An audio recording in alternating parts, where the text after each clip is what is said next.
rekomendasi Kemendagri. Nah, jadi ini kemarin kita udah sempat tanya sana tanya sini sampai kawan-kawan juga ada yang ke DPRK. Artinya hari ini kita mendatangi kejaksaan, mau tanya pendapat kejaksaan seperti apa tentang fintech itu. Nah, gitu. Aturan Kemendagri Pelajari dulu. kita pelajari dulu. Kalau itu memang wajib, ya memang harus diikuti kan gitu. Kan nggak sifatnya kalau biasanya yang kita ketahui. Tapi kan aku gini logikanya, gini aja logikanya. Iya. Setiap lembaga itu menyelenggarakan suatu event kegiatan itu, kalau dia memang tidak berkompeten, iya, tidak punya kapasitas di situ, tentu kan dia tidak bisa. Ibaratnya begini aja, kita buat event lomba mancing atau lomba apa, gitu kan? Dikelola sama pihak ketiga. Iya.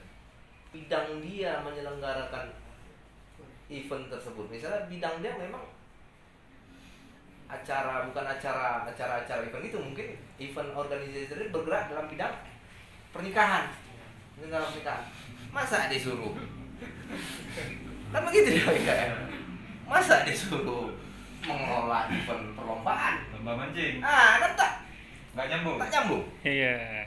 Jadi dia kan harus ada rel ya, artinya kan masa tukang jahit disuruh mengerjakan bangunan kan gitu. Iya. Gitu kan. Mana tahu tukang jahit kan gitu.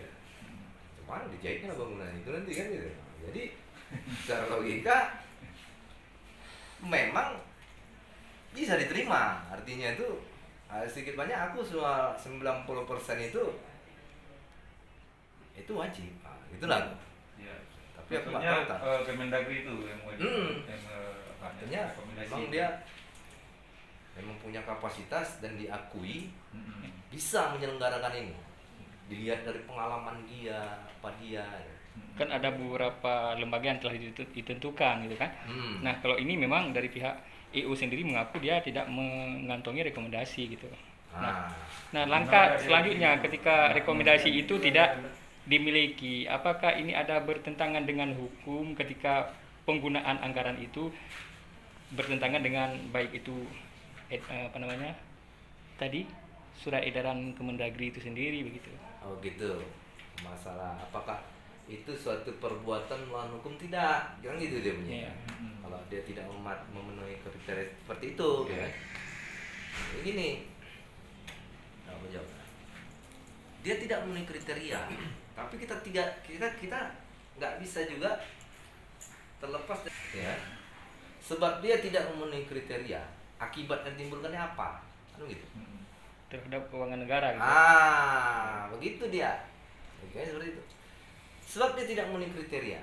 Tapi kalau tidak ada kerugian negara, gimana? Dia memang tidak punya kriteria.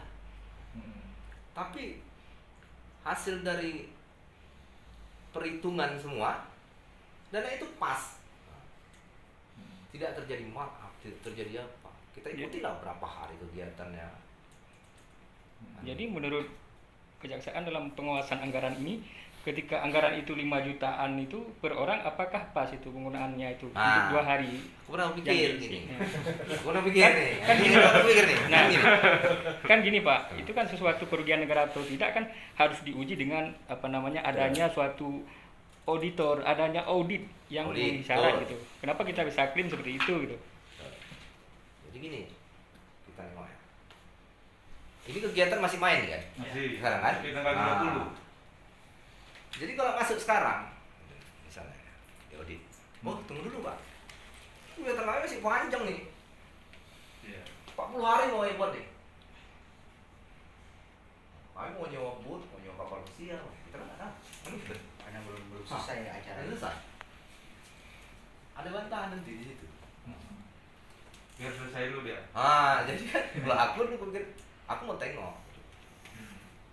Berapa lama sih ini sebenarnya? Berapa biaya hotel yang dikeluarkan? Berapa biaya transport yang dikeluarkan? Itu kesimpulannya nanti. Kan? Apakah dia dalam perencanaannya memperhitungkan biaya transport dari mana ke mana itu berdasarkan standar umum biaya yang dikeluarkan oleh daerah? Kita kan ada standar biaya umum kan nggak sama sih orang biaya transport dari Lombok kemari sama orang dari Idimat. yang dari depan hotel. Hmm. Ngomong ini di depan hotel. Ini kan yang Kalau kita mau cincang habis-habisan ya gitu. Iya. Audit sedetail-detailnya. Dalam hal ini kan di kejaksaan sendiri udah tahu persoalannya apa. Sikap yang diambil oleh kejaksaan dalam hal ini apa? Bagaimana kan sikap dari hari ini atau dari Selanjutnya. dari yang lalu sampai ke depannya, kan tahu persis bagaimana ceritanya sudah perjalanan kasus Bimtek ini gimana. Sekarang sikapnya gimana dari hari ini sampai ke depan. Kami kan beruntung ini kami kan dari lembaga, dari media sudah udah capek-capek. Malam-malam nggak ada. Kak Bang. Oke. Jadi gini, kalau dalam kasus Bimtek ini, kejaksaan ini kan nggak pernah diikutkan pembicaraan mengenai Bimtek ini. Artinya karena di kejaksaan sendiri sebenarnya kan ada dua fungsi, pencegahan dan penindakan. Pencegahan dan penindakan. Dari ya, kita akui aja lah, ibarat ini intinya itu pihak Pemda pun tidak ada koordinasi loh kita. Tidak terbuka ya. Apakah kemungkinan mereka akan lakukan audit nanti setelah acara? Ya kalau ada permintaan ya lakukan audit. Dari permintaan dari ada permintaan ini Pak. Laporan. Ada laporan ada Kan permintaan. laporan. Kalau permintaan kami meminta juga. Kalau kejaksaan pada bisa audit, pasti kan BPKP kan gitu. Ini kan begini Pak, dari perjalanan persoalan ini dari pertama sampai sekarang kan tahu perjalanannya. Ada cerita tadi tidak mencukupi syarat lah, entah legal lah, kan itu bahasa. Ini kejaksaan selaku penegak hukum di Aceh Timur, sikap yang tegasnya bagaimana? Kan gitu.